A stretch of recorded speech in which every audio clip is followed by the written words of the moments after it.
Allah Ta'ala menyuruh para malaikat, jika seorang hamba dia berham untuk melakukan satu kebaikan, tapi dia tidak buat, maka hendaklah ia dicapai satu hasanah, satu kebaikan. Yakni dia dapat pahala. Ham adalah kurang daripada at-tasmim. At-tasmim yakni azam yang putus untuk membuat. Maka ham itu, bila seorang hamba dia teragak-agak pada dirinya, adakah dia buat sekian atau dia tidak membuat. Tetapi dia lagi cenderung kepada membuat. Yang lagi rajih pada dirinya, dia cenderung lagi kepada untuk membuat. Boleh jadi ini berlaku terhadap kebaikan dan boleh jadi ini berlaku terhadap dosa.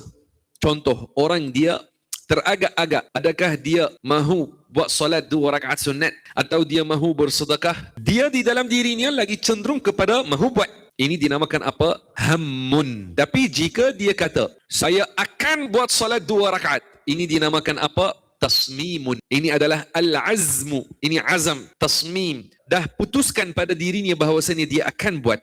Maka kalau orang dia berham untuk melakukan kebaikan tapi dia tak buat, apakah dia dapat pahala, dapat kebaikan? Allah Ta'ala menyuruh para malaikat untuk mencatatnya sebagai satu hasanah.